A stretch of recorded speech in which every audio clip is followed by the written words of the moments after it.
Welcome to Vibin It. We're super excited for today's episode because we are talking about manifesting love, and not just love in the general sense, but like specifically a romantic partnership.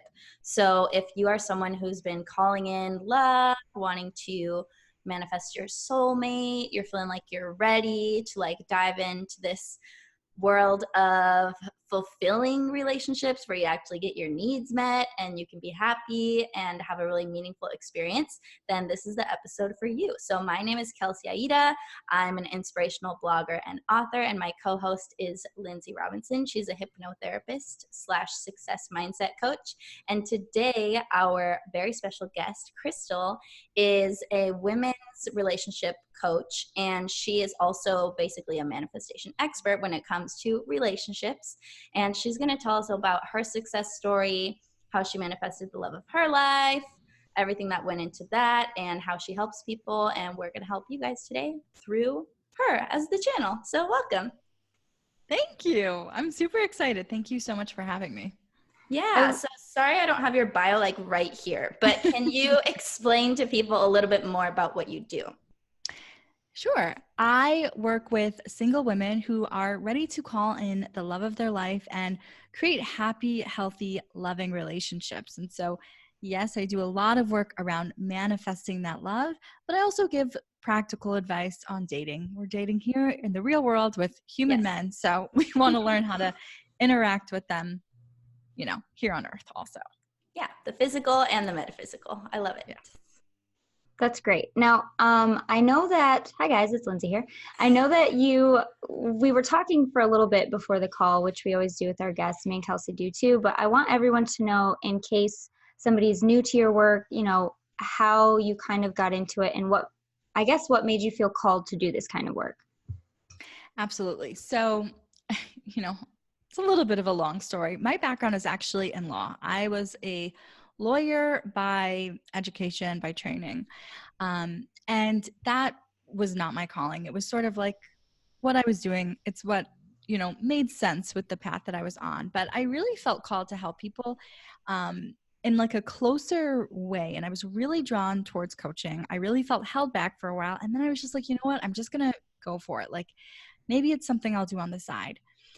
But at the time, I was single. And so I did what a lot of people do when they're basically afraid to go for what they want. And I transitioned out of a career that wasn't my calling into what I call like a shadow career, it was closer, but it still wasn't quite it. So I was working as a career coach, helping people basically with their careers. My passion has always been love and relationships and dating. It has always fascinated me, the way that men and women interact, the way that dating and relationships work. And I was basically just held back because I did not have the relationship that I wanted. It's the whole thing with imposter syndrome. Not that a single person can't be a dating coach. I felt held back by it. And then I got married a few years ago, and I was still doing career coaching. I was actually at a retreat last spring. So like a year and a half ago. And the women on this retreat, they basically called me out and were just like, it doesn't make sense that you're not teaching on relationships. Like, you're obsessed with relationships. You're helping all of us. Like, it doesn't make any sense. And I finally was just like, yeah, there's really nothing holding me back anymore. And so I finally took the leap into what I've always felt called towards. I had gotten rid of all of the excuses at that point. So here I am. Yeah. Yay. That's awesome. I love that. And there's nothing like that feeling, right? Like just knowing gosh. so this is what it feels like to do something that you want and to do something you're supposed to be doing. Totally. It's just like everything feels, not that it's always easy. Like, it's still challenging at times, but it's just like fun. It's like, this is what I want to do. Like, I am just helping people do the thing that like lights me up more than anything else. Yeah. So I want to go back to your dating journey, I guess. A lot of people can probably relate to some of the stuff that you had to go through. Now, I was also talking to the girls before about how like I feel so out of the loop with this stuff because I got married in 2012 and there were no apps. At least I didn't know of any apps for dating back then. So I kind of missed the whole dating app thing. But I know from what I hear, I have a lot of people in my life that are struggling with this now. It's hard. It's really, really hard. It's like harder than it was before to just go out and meet someone because you have so many more options, essentially. So, I mean, I don't know if it's harder or not. I only dated I dated when I dated. Yeah. And, because I do focus so much on manifesting and mindset, it's like, I don't really want to tell people that it's hard. Like, I don't know that that's true. It can feel hard at times, and I definitely went through a long period where it did feel really hard. So to give a little bit of my story, I mean, I was probably like a lot of your listeners. Like, I had a really great career. I was making good money. I had awesome friends. I had a great apartment. I had everything going for me. And I just felt like I was just like, I don't understand why I cannot make a relationship work.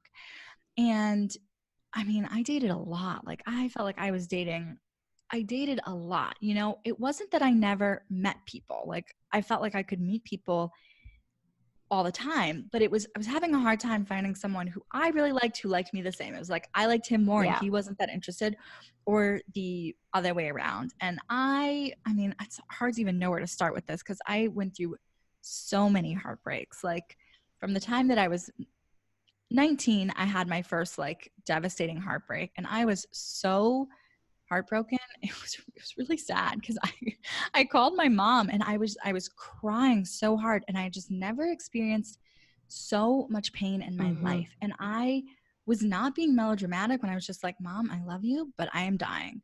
Like, I had never felt anything like that before. And I was in college at the time, and my roommate took the phone from my hand. She's like, "Hi, Miss Marsh. She's not dying. She's okay." It's like, my mom's like, what's happening? Like, she probably thought I was in a horrible accident. My roommate told her, she like, this guy just broke up with her.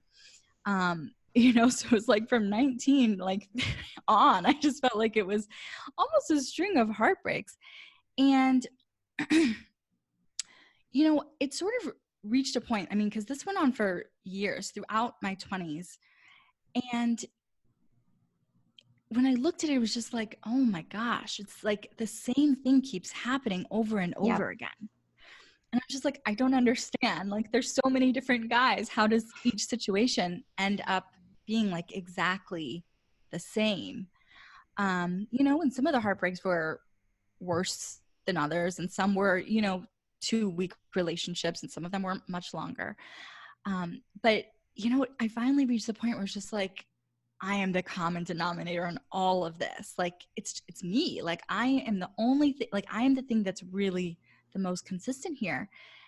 And it was like, I had this moment where it was just like, what if I can just take full responsibility for this, and like, let go of all of the things that they've done wrong and that they shouldn't have done, and how I've been mistreated. Like, what if I just say, this is all me, and now I'm going to do something different? And that's really sort of like what it was, where I had that moment where it's just like, this cannot continue forever. Because I mean, it just felt like every single guy, it was like, it ended up the same. So it's like, that's sort of the long and the short of it. Yeah. So I love that you said that, because a lot of the stuff me and Kelsey talk about is like, you get to take responsibility for all the wins, and but the flip side of that is you kind of have to know that you're responsible for your part in the negative stuff that you attract as well. So the fact that you were able to do that and take it as like an empowering stance, like, oh crap, I have the reins here. I have control. Let me see what I can do to like actually get what I want and be happy and have, check all the boxes that I have in my mind for this partner. So that sounds like the moment where you kind of decided to look more into, like, how did you go about it? Because a lot of people are going to listen to this and be like, well, I shouldn't have to change, but it's really not changing, is it? It is and it isn't. It's not changing where like, oh, I'm changing who I am. It's really like evolving. Yes. And becoming like a higher, better version of yourself. Because it's like, you can say whatever you want. You can say, I'm not going to change, or it's not me, it's them. And, I think that's one of the things when you're dating, it's really, really easy to put everything outside of yourself, because it's like, I was ghosted. I had guys come on really hard and then disappear. Like, I went through all of those things that we go through. I've been cheated on, like all of those things where it's like, but that is him. Like, of course it's his fault. Like, how could, it's very, very easy to put it outside of yourself. So it's like, it wasn't an easy thing to get to where I was just like, oh, I'm going to take this all on me, you know? And so it's like, I don't say that lightly. I know that that's not an easy thing to be like, oh, accept responsibility for yourself. Like, no, it's hard and kind of like, it sucks. But I here's what it looked like for me. There was this guy that I'd really liked, and it's like, it felt different. I was like, oh my gosh, I think that this could actually like be different this time. And then I went over to his house. We were going out, and basically I got over there and he broke up with me. And I was just like, how did I not see this coming? Like, why is this happening again? And I was driving home and it started raining and I was just like, this is ridiculous. And I was crying and I pulled over the side of the road because I was like, don't get in an accident over this stupid guy. Like, you know, so I pulled over the side of the road and I'm crying on the side of the road. And then I was just like, Crystal, stop crying. Like, you can change this. This doesn't have to, like, I'm telling myself this. And I was just like, well, you don't have to be so mean about it. But like, okay. And so I sort of took a break where I was just like, I'm going to take a step back and like not, you know, immediately trying to meet someone else, but like just take a little bit of time for myself. Yeah. And that's what I did. I took, I don't really remember how long it was now, but maybe like 6 months where I did like a dating detox. That's what I called it. You know, it was because, you know, of course, as soon as I decided, it was like guys were coming out of the woodwork and everywhere. And I was just like, I'm on a dating detox. Like I'm not doing this for a while. And, you know, I started to just, I mean, now I call it like your love blueprint, but I basically just really started examining what my love blueprint was. Like, what are the beliefs that I have about relationships? Like, what are the patterns that I'm seeing over and over again? Like, what is it that is being created in my life?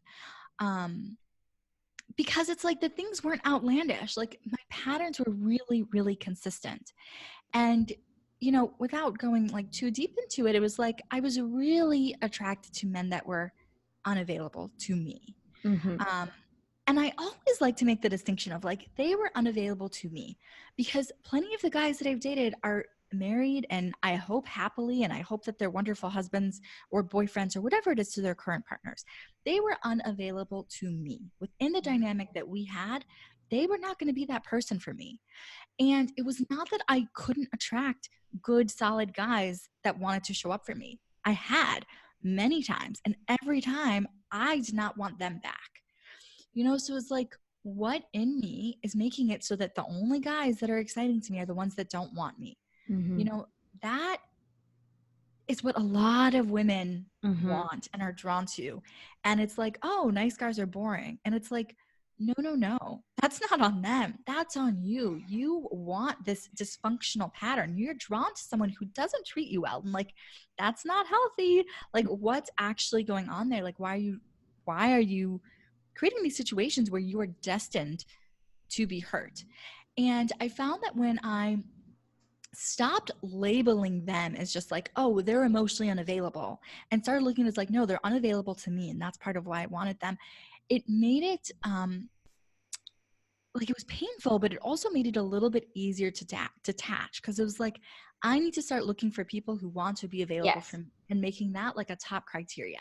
Because I was keeping things like charm and how much he made me laugh and all of these other things as criteria over, does he want to be with me? Like that needed to be a top priority, and it really wasn't. It was like way too far down on my list. I was going to ask, I was going to ask you a question. I was going to say, do you feel that a lot of times if we have like daddy issues or parental issues, that that's the unconscious part of us that wants someone who's unavailable? So say, for example, if your dad is always really busy growing up and you don't get to spend a lot of time with him, that you look for partners who are just like him so you can heal that part of yourself. 100%. Do you find that in your clients? 100%. That is really what it is in the most basic sense. I think the thing that trips people up is that some people, they're like, one of my parents was addicted to something, or there was, you know, something really obvious. And so it's like, okay, I know that there was dysfunction in my family. The problem is that some people have what look like really healthy, functional homes in a lot of ways, and they can still have some of these patterns because when we're creating these patterns as little kids, it doesn't matter if like for the most part things are healthy. You can still pick up on little things. It's like my parents favored my sister a little bit because she got better grades and was prettier. And that can create that pattern, even if you had like a mostly decent childhood.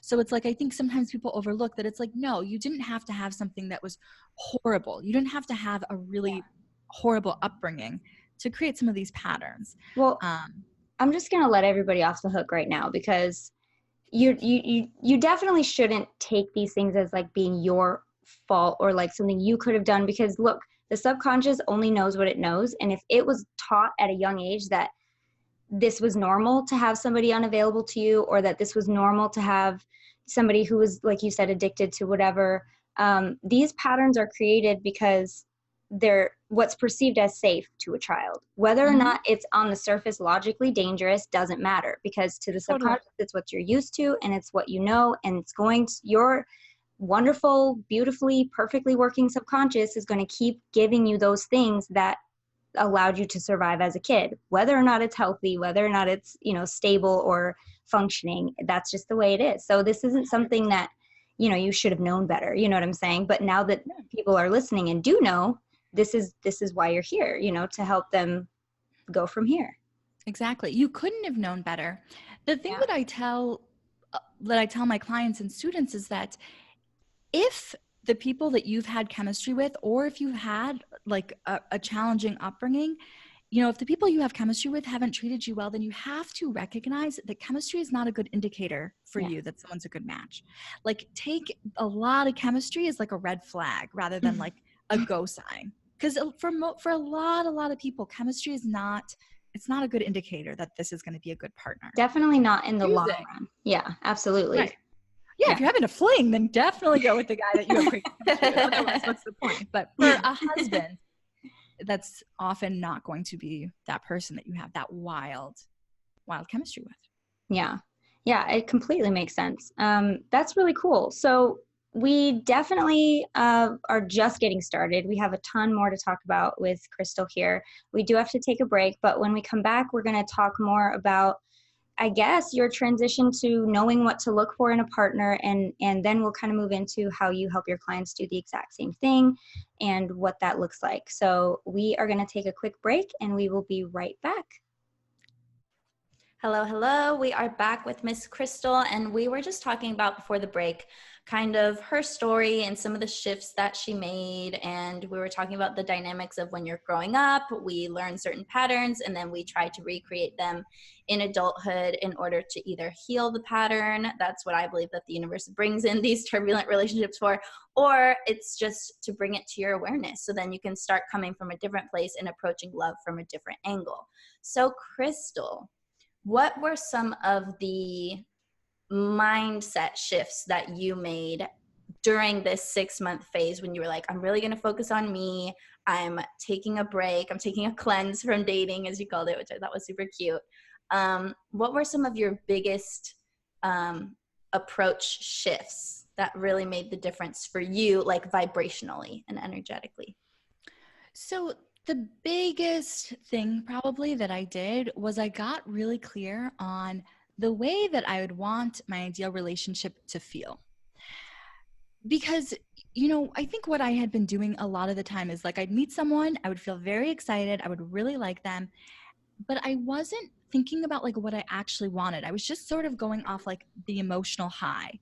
But, you know, it's not solid. It's not grounded. A lot of it is just hormones and, you know, sort of like what our body is doing when it is aroused and excited by someone. And what I really realized was that a lot of times these people that I was feeling very attracted to, that I really wanted to like be around and be close to and have relationships with, I didn't actually feel good about them most of the time. Like, the relationship would probably be most characterized as like anxiety on my end. So it's like I was wanting them. So it was like a lot of anxiety, a lot of yearning. And, you know, it's like we were talking about before, that's what felt normal to me. Mm-hmm. That was my pattern. Like, anxiety felt normal to me. Emotional ups and downs and worry and fear and yearning, that felt normal to me. So that was why guys that just liked me and showed up for me and wanted to take me to nice places and treat me well were boring. I was like, I don't feel any anxiety. This clearly isn't love. Like, I can't possibly feel anything for you. I'm bored, because like there was no roller coaster. It's just like, That's oh, amazing.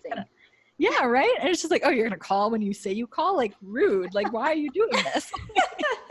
Oh my goodness. You know, and it's like, it sounds ridiculous when I'm saying it, but this is what we're doing, like in our minds, right? Like, it's just like, this is not what love feels like. This is too straightforward. Love is supposed to be confusing and anxiety provoking. Yeah. So I was like, okay, actually, no, it's not. I don't want to feel this way. You know, how do I want to feel in a relationship? And it's like, I really tuned into that a lot, like a lot.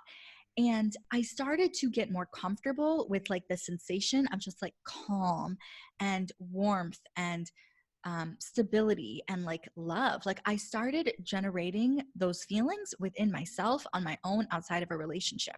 Yeah. Because I had never done that before. And it's like, if I had been able to tune in the past, I would have noticed like, oh, this person who I think is really funny and handsome and charming and has a great job is making me feel anxiety most of the time because he is not showing up for me.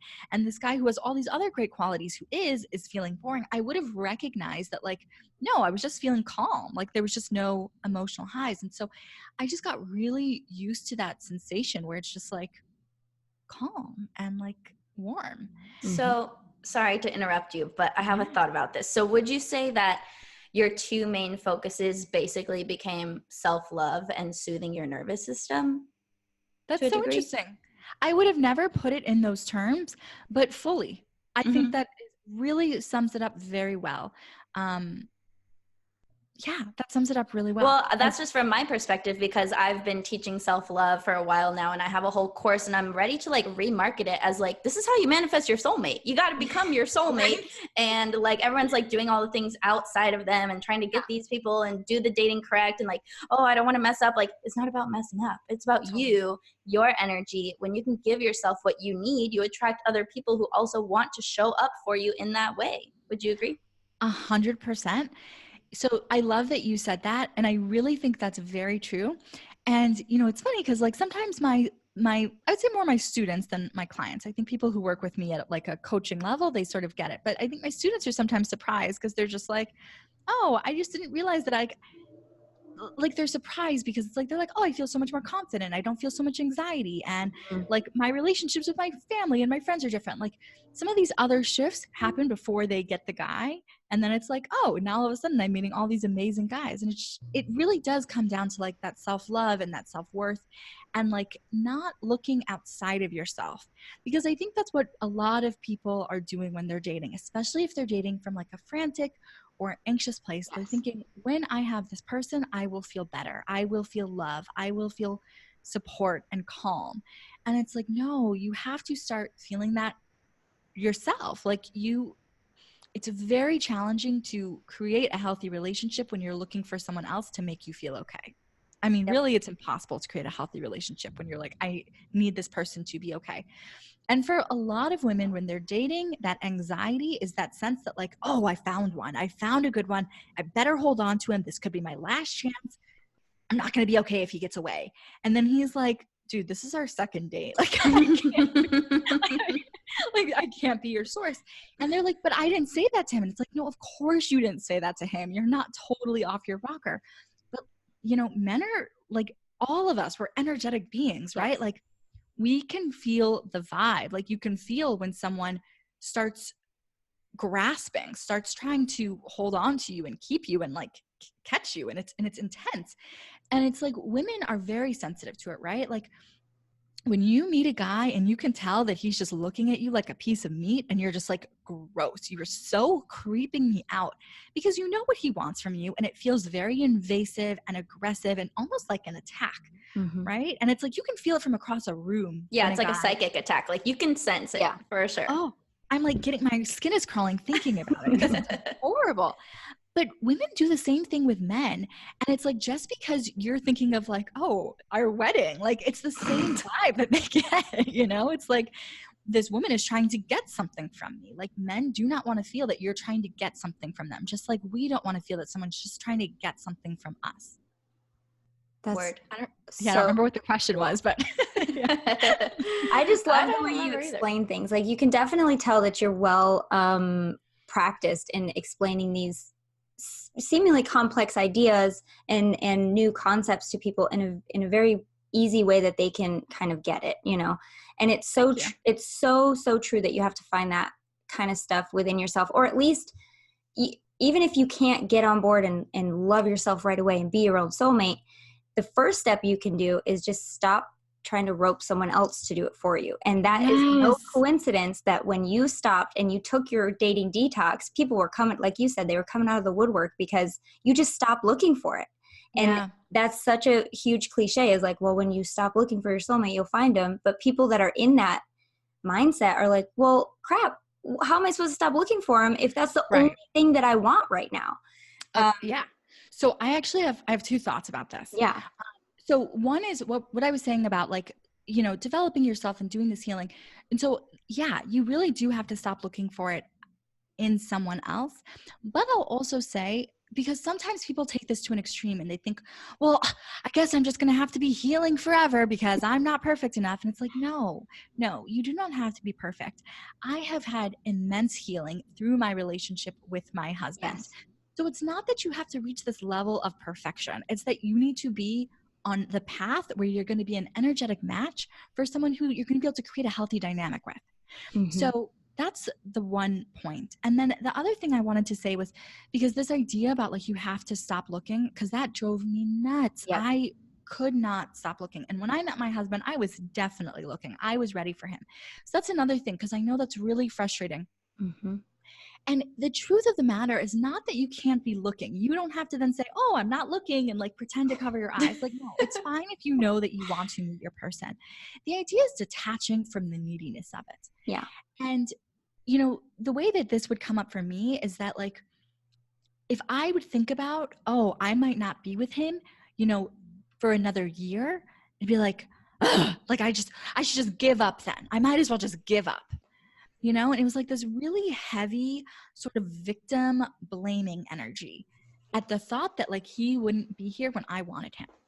And so it wasn't that I didn't want him anymore, or that I was like, oh, I don't care if it ever happens. No, I was like, I want to meet my husband, but it didn't feel so heavy. It felt like, I'm excited to meet this person. And how exciting that I haven't met him yet. Like, I have so many opportunities to meet him. Like, I could meet him today when I'm at Starbucks. I could meet him next month when I am, you know, back home in Michigan. Like, I could meet him here or there. It's like, how exciting that, like, I could meet him at any point. Like, won't that be so fun? And it was this totally different energy of like, oh, he could be here or he could be there. And it wasn't like, I'm only going out tonight if I can meet someone. Like, it was just like, the possibilities are endless, and like, how fun that I don't even know this person who was going to be like such an important part of my life. That is the most amazing mindset shift ever. Yeah, I love that. You shifted from a place of like neediness and desperation, which obviously is not like the highest frequency ever, if we're being honest, to a frequency of positive expectation, excitement, like almost like wonder, like, oh, I wonder. It's playful. Like, It's universe definitely surprise me, like I'm open, you know? Yes. Yeah, it's making it a game, and that's how it's the coolest thing ever. Like, I can't wait to win this game. It was really, really fun. And it was so powerful when I could keep that in mind. I remember one of my friends invited me to this, like a young professionals dinner. And my friend who invited me was the only person I knew, but she was really hosting it. And so I wanted to go, but I was just like, I'm not going to know anyone. And so I'm a pretty shy, reserved person. But then I was just like, you know what? I can be shy and reserved and like sit all by myself and be awkward. Or I can go knowing that like I could meet all sorts of interesting people, and not even just like the love of my life, but like I could meet someone who's fun to talk to. I could meet girlfriends. Like, and you know, to get out of this idea of like, oh, I'm so shy, I never meet people. And I was just like, I am an absolute delight. Anyone would be so lucky to sit next to me tonight. And I started telling myself that as I was driving over there. I was like, I'm gonna have such a great time tonight. Like, I'm gonna meet such interesting people. So I go to this thing. And you walk in the door, and I got nervous for a minute, and I was like, no, I am a charm and delight. I'm gonna have the best time. Everyone is gonna love talking to me. So I go, and I'm sort of sitting near the end of the table. I didn't really know anyone there. And then, everyone's getting down, like sitting down, getting ready to sit. And there was like the seat next to me was empty. And then this guy comes in. This guy, he's like 6'4", super, super cute. And I was just like, oh, hello. And then he starts walking towards like the under the table. And I was like, okay, that's fine. Like, I'm gonna have a great time. And then he comes over and sits next to me. And it would be really cute if this were my husband. This is not my husband. But, you know, I just ended up having such a great time. And like, I had the best conversation with this guy. And like, we just had so much fun. And I was just like, wow, this night could have gone so many different ways. But like, I ended up just having the best time with this really cute guy. And, you know, it's like, I took it a step further because it's like nothing happened with him. He wasn't the one for me. But, you know, what some people then would do would be like, oh, that one should have been it. Like, I can't believe it didn't work out with him. Like, I thought he was, well, I did go out with him a few times, but like, whatever. And then he stopped calling. And, you know, instead of like taking it as like a negative, I was like, oh my gosh, I met this random guy at this dinner I almost didn't even go to. Like, there are amazing guys anywhere. I could meet someone anywhere.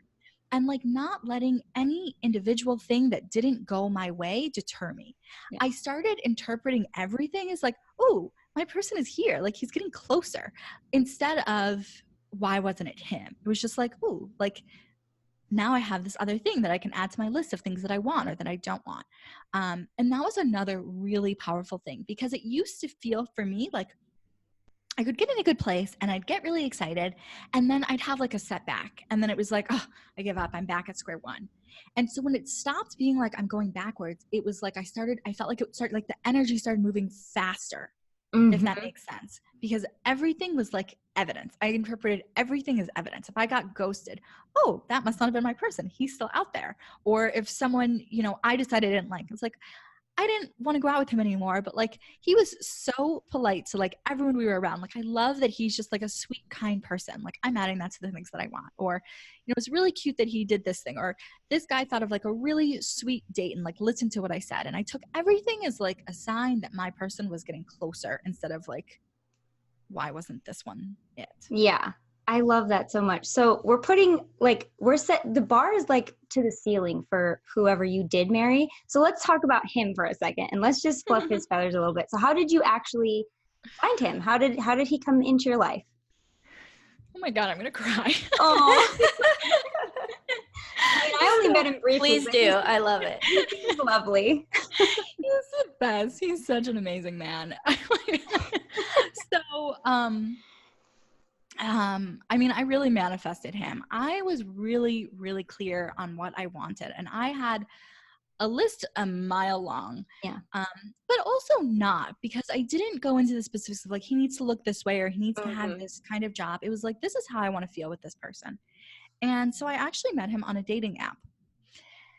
And so we met on this app, and, you know, we swiped right on each other. I thought he was cute. And then, see, I don't even know what that means, but I'm assuming it means you liked each other. So right is yes and left is no. Okay, got it. Most of the apps. Perfect. And so we swiped right on each other.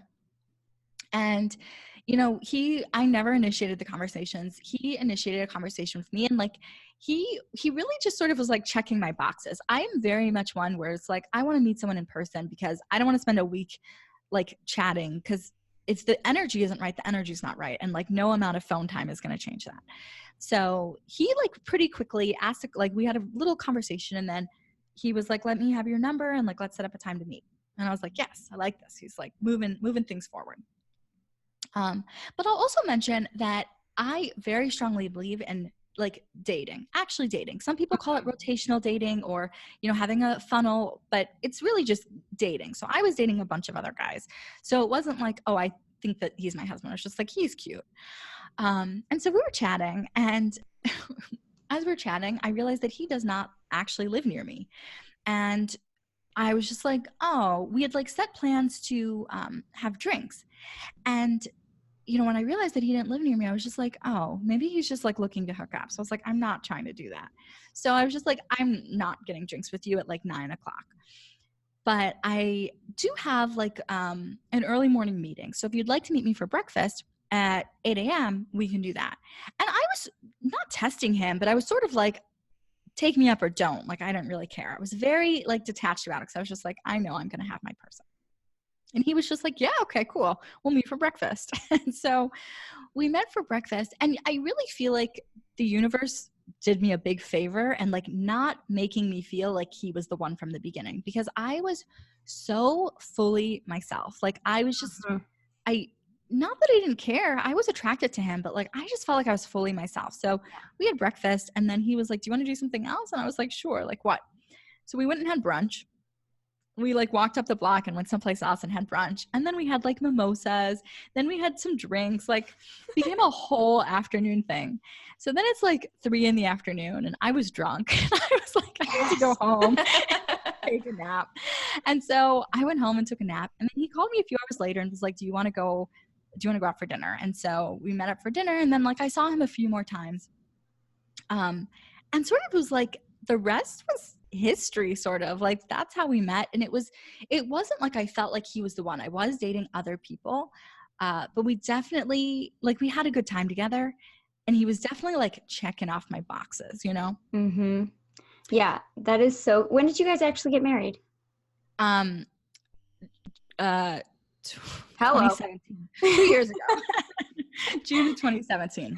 June of 2017. Okay. And you guys had a very like you say that you went from single to married in 10 months. Yes. That is amazing. I want to hear all about that, and really kind of going from here, how you help your clients really figure that stuff out for themselves and what they're looking for and how they can really attract this same amazing love into their life. So we're going to take a quick break. We'll be right back. More with Crystal in a minute.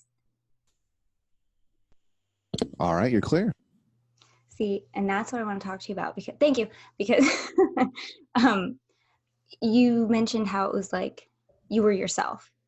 What a concept, right? Like we're always so in our head. And that's the thing that I noticed. I'll talk about this in a minute, but with my husband is how much he knew about me.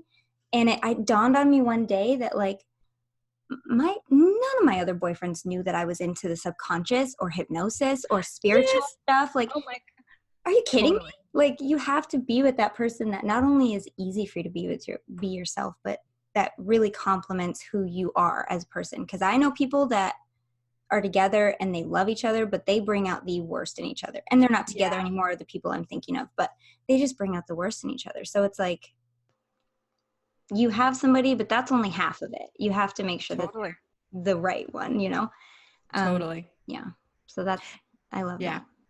I have so many things where it's like I never told anyone before my husband. And it's like now he sees me be like the weirdest, dumbest, like most ridiculous version of myself. And like he still loves me. Like it's sometimes still hard to like wrap my mind around that. He's like, there's nothing you could say or do that would make me like be like, okay, bye. Like, and that's so our funny. concept.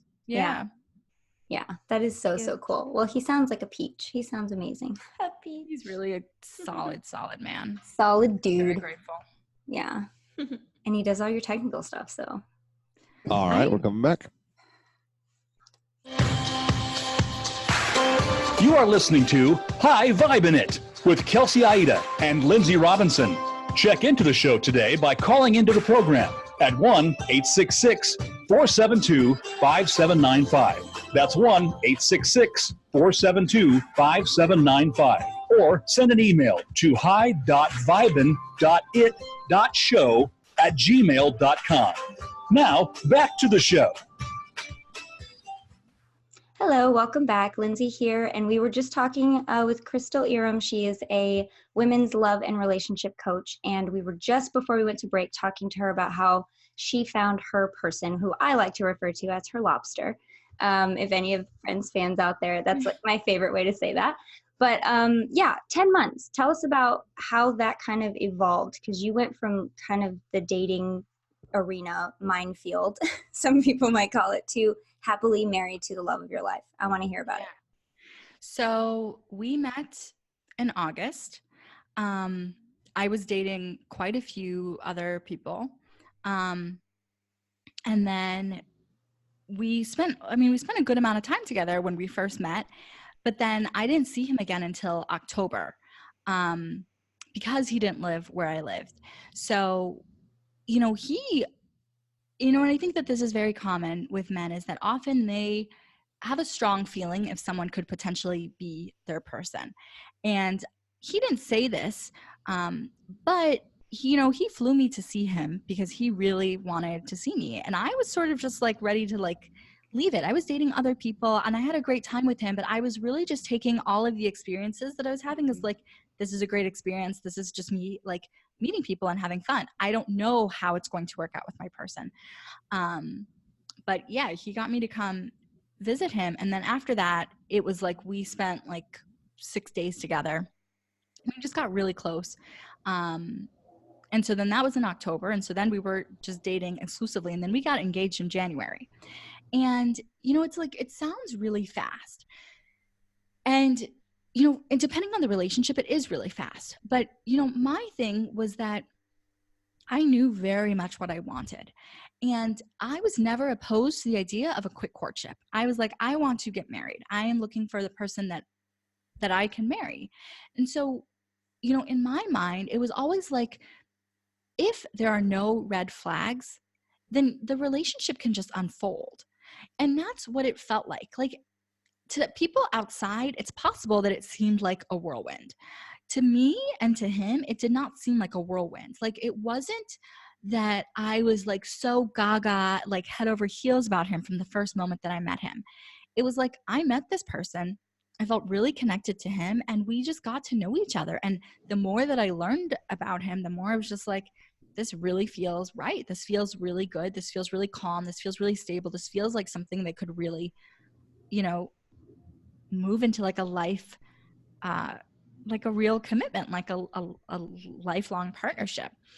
I haven't spent my whole life with him, so it's like I can't say that at this point, but like, we're married, we're happy, and that's all that anyone can do when they get married, right? Like, you've gotten to the finish line and you're happy. Like, it's the intention to be together forever, of course, when you're married, but yeah, I mean, it is the intention. And, you know, I have no intention of not being with my husband. And also, it's like, obviously we know that most people who get married, they don't stay together forever. And, you know, from where I'm sitting, not that it doesn't matter, but it's like, you love again. Like, you can find someone, like you find someone else. And, you know, to me, that's a big part of it. It was like, I was manifesting my husband. I wanted to manifest the love of my life. And Colby is definitely a love of my life. And if, God forbid, something happens to him or to our relationship, I can manifest love again. Yeah. I love that you said that when you, even on your first date, you noticed how you were able to just like be yourself. And I made the joke of like, oh yeah, imagine that, being yourself. But it's such a foreign concept when we feel like we're trying to get someone to like us. How do I get him to like me? How do I get her to like me? When you can just be yourself without that anxiety, that's, I think, when the magic happens. Because yes. I was mentioning too, like, all my previous boyfriends, almost all of them have no idea who I really am today. They didn't know what I was into really, because I just wouldn't talk about it. Because now that I look back, I wouldn't have been comfortable telling them like, oh, I'm into the subconscious, or, oh, I believe in past lives and I want to do this. No way. With my husband, it was just so effortless to be able, yeah, this is what I do, because I recognized in him, I think like my soul recognized him as somebody who would not only be okay with who I was, but love me for who I was and support me no matter what I wanted to do. And it just became like a breath of fresh air. Like, this is just easy. It's so funny. But yeah, so I like that. What you said there, though, that I think is really important not to overlook is that without the anxiety, because some people, you know, they'll hear just be yourself and they take it to this place where it's like, no, that's not what that means. Where they're like, well, myself is calling him 15 times until he returns my call. And it's like, no, that is not. So it's like being yourself. It's really about being that like highest and best version of yourself. Yeah. Where it's not like, this is me, take it or leave it, with like this negativity and just like, I'm not going to be my best. And like, you just need to accept me as like a horrible, sort of miserable person. But it's like, I know my value. Like, I know who I am. And like, who cares that like for fun for me is reading historical nonfiction. Like, that's who I am. And I love it. And I embrace it. And like, okay, we got to talk about that after the call. No, but it's just like appreciating those. But see, and this is where it goes back to that self-love. Like, it's not about just being yourself for the sake, like in your worst. It's like loving yourself. And it's like, if you can't reach that level, it's really challenging, I think, because if you don't love yourself at all, it's really hard to believe that someone else is going to. And so this is when, you know, you meet someone and then you're sort of sabotaging the relationship because it's like, I just can't believe that someone good is going to like me. And so it's like you push them until they're like, forget it. You're making it hard for me to love you. Well, and a good way to figure out how you really are, like if you're having trouble, like, well, what would I do if I didn't have anxiety? How would I act? Is just, how do you act with your best friend, a true best friend? Mm-hmm. How are you? Because that is when you're at your most genuine. Totally. Let's talk, because we have a few minutes left. I really want to get into how you work with your clients and how you what are the first steps to working with somebody to really get them clear on where they should go forward. I know it depends on the person, but do you have like a general kind of path that you take them down? I do, but it really, so I have courses. And so it's like the course has more of like, this is the best approach. And so that's sort of what I was talking about before, where it's like you get clear on what your love blueprint is and what you need and sort of up leveling and becoming an energetic match for what you want. And then obviously I also teach about like the practical things that come up in dating. When I'm working with people one-on-one, it's coaching. And it's like, I don't really like to get too much into the how, because it's like the how is where people really get stuck. And I think especially for people who are like, would be considering working with me, like if someone asked me, how are we going to do that on the call? I'm like, we're not getting into that, because this is exactly why you are where you are, because you're trying to control and that's how most of my clients are. They're like high achieving women. They're used to like having control over things and like understanding every little aspect. It's like, no, we're not going to very much goal and objective oriented. Yes. And micromanaging. Yeah. You can't necessarily approach it that way in emotional love. Exactly. So it's like, you'll see when we're in it, like you get to know what's going to happen, which is that we're going to call on the love of your life. Yeah. So the first step, would you say, is just kind of figuring out what the heck you want in somebody and what you want to feel. That's important, because that's kind of the key in any kind of manifesting. How do I want to feel when I've gotten to this point? I think even before that, it's like you have to start where you are and just really see like, what am I creating? What is coming up over and over again? And also coming from this place of, what am I creating? For people who can say, I'm going to look at where I am, and no matter what, I'm going to take complete responsibility for it. Those are the people who get results like that, who can go from single to engaged in a year when they're taking that total responsibility, because that's where like manifestation magic really comes in. Like that is when people supercharge their abilities to manifest and to really work with energy and get what they want.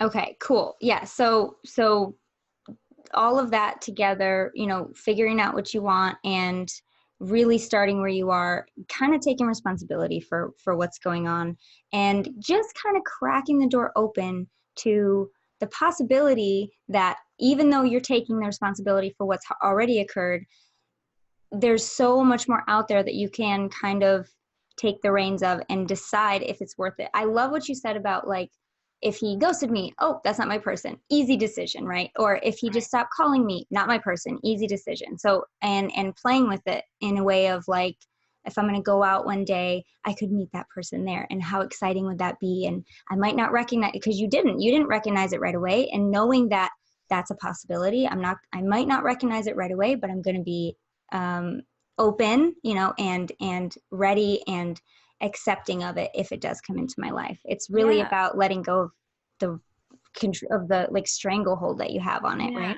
And I have a really like helpful perspective to offer about this, which is just like a different wording of exactly what you explained. Like every time it doesn't work out, it is working out. Like, don't you guys feel like when you're manifesting the one, or you're manifesting your person, sometimes the universe brings you other people to prep you for that person, to give you more clarity. So just because you're like, okay, universe, I'm ready to manifest the one, that doesn't actually mean you're ready to be in partnership with them. The universe could send you a freaking crazy twin flame, like what I've been through in the last year, to teach you everything that you still need to heal, or things that you maybe don't want, or to show you your relationship patterns, or whatever it is. So just because you're feeling like really ready, don't take it as a bad thing if the person that shows up when you feel ready isn't the one that lasts forever, because they're getting you closer to your person.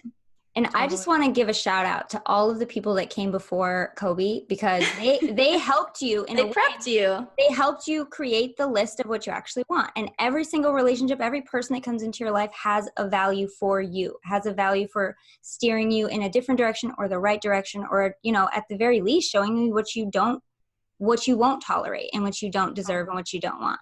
So before we go, this has been so enlightening and so insightful. I love the way you talk and explain things. It's fantastic. If you guys want to work with her, her website is crystalirom.com, and we have her freebie link. So tell us about your freebie and what people can get just by listening today.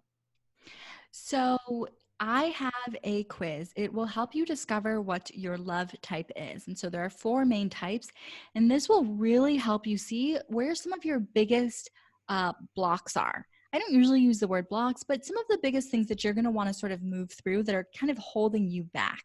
And it'll really, really help you get clear on like what your first steps are. And it's also going to help you start to recognize your pattern. So with everything I talked about, this will sort of give you like a head start in figuring out what's going on with you. And for a lot of people, just that awareness is really, really powerful. So yeah, that's a free quiz that I have for you. It's awesome. You're going to love it. Awesome. Well, thank you so much. And I also wanted to say, there's, you know, as you say, there's someone out there for everybody, and you deserve to find them. And these are just a few simple ways to get started to really deciding what you want, what you don't want, and welcoming and allowing and receiving all that, you know, all that's out there for you, and just being open to it all. Would you agree? Absolutely. What's one main piece of advice you want to give everybody before we close? Ooh. Work on developing that trust and belief that whatever love it is that you want, whatever relationship it is that you desire, it's available for you. Really start believing that. When you can develop that certainty, everything else gets to be easier. And you can let it be easy. Yeah. It's okay to let it be easy, right, Kels? We love saying that to each other. Yeah, sometimes we do overcomplicate the process and try to micromanage, like how you said, and be like, success, got to do this, got to do that. But yeah, like really when you get into alignment, it's just about allowing. How much can you allow? How much can you receive? How much can you allow yourself to allow? Totally. It really ends up being, you know, a kind of a game, because some people just want to like, well, okay, I allowed it. Now let it happen. Okay, what's going to happen, right? And, you know, that's still controlling, not allowing. Still controlling. Yeah. So it's really just about kind of allowing yourself to allow, and allow yourself the unfolding of the events. Just let it flow. Don't worry about the how, folks. Yeah. Not your job. Let the universe figure out how your person is going to come, and you just do the self-loving. Figure out your beliefs that are blocking you, you know, soothe that nervous system, figure out what a healthy dynamic actually is. You might have never experienced it, like how Crystal said. Yeah. What is what you get. The how is the universe's job. On that note, we love you all so much. Thanks for listening. Thank you, Crystal, and we'll see you next week. Bye. Bye. Bye.